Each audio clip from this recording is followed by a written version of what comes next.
Sensei kata minasama konbanwa. Pada hari ini yang tadi saya pelajarin di hari ini juga tentang Jido Sasebi ya, tentang perawatan mobil.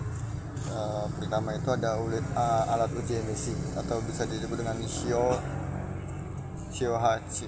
Itu berfungsi untuk mengukur kadar gas buang. Jadi nanti untuk gas buangnya bisa diukur menggunakan alat uji emisi Shiohachi.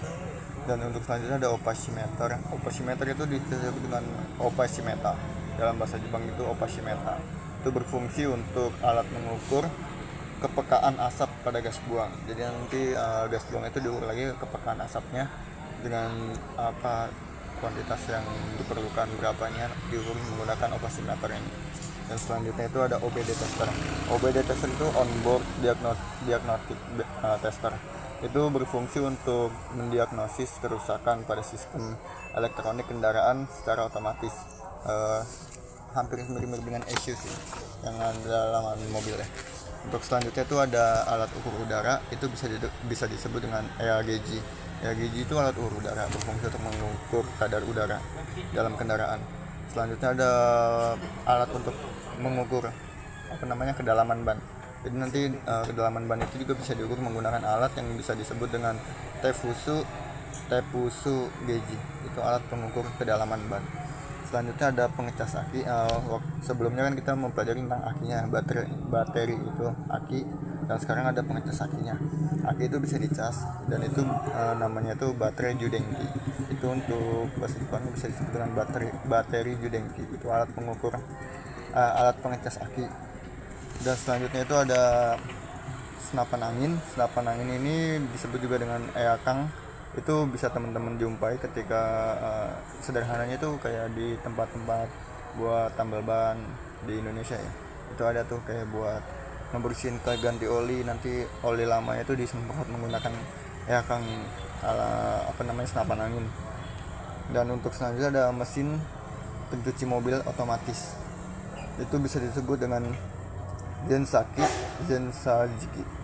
Itu alat pencuci mobil otomatis. Di beberapa tempat di Indonesia sih sudah menerapkan alat ini, cuman nggak di semua tempat juga ada karena faktornya juga agak mahal juga dan kurang praktis kalau misalkan teman-teman mau nyuci interior dalam mobil, karena itu kebutuhannya untuk eksterior mobil aja, seperti bodi atau kaca-kaca yang ada di luar mobil. Dan selanjutnya ada lubrikator. Lubrikator itu dalam bahasa Jepang bisa disebut dengan rubikata. Rubikata itu digunakan dalam sistem udara bertekanan digunakan dalam sistem udara bertekanan pada mesin. Ini berfungsi untuk menambahkan oli halus ke aliran udara, terus juga bisa mengurangi gesekan di dalam mesin. Selanjutnya ada dongkrak yang bisa disebut juga dalam bahasa Jepang itu jiki itu dalam bahasa Jepang, dan kalau di Indonesia itu dongkrak. Itu berfungsi untuk mengangkat mobil. Teman-teman juga pasti sering dengar ya, dongkrak.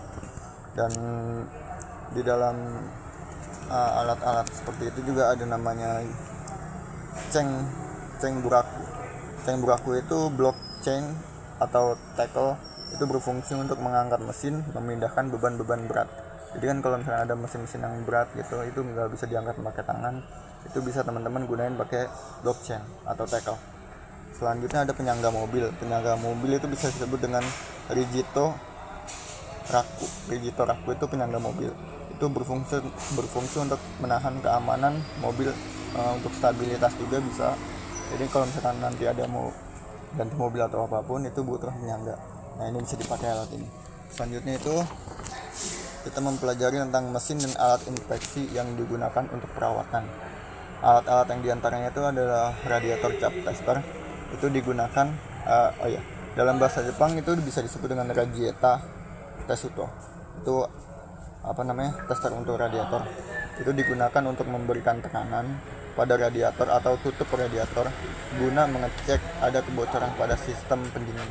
Ya, biasanya ini radiator tester ini digunakan untuk itu. Dan selanjutnya itu ada mesin kombinasi rem dan kecepatan. Itu bisa disebut dengan Bureki Fukugoki ya. Bureki Fukugoki. Itu bisa disebut dengan mesin kombinasi rem dan kecepatan. Alat ini digunakan untuk menggabungkan brake tester dan speedometer tester. itu menjadi satu sehingga pemeriksaan itu bisa dilakukan sekaligus. Dan selanjutnya ada mesin uji kombinasi side slip. Kalau yang tadi kan kombinasi rem ya, yang ini side slip rem dan kecepatan. Itu berfungsi untuk alat yang lebih lengkap untuk inspeksi kendaraan secara efisien. Mungkin pada hari ini cukup sampai di situ aja. Besok kita lanjutkan lagi. Domo arigatou gozaimasu.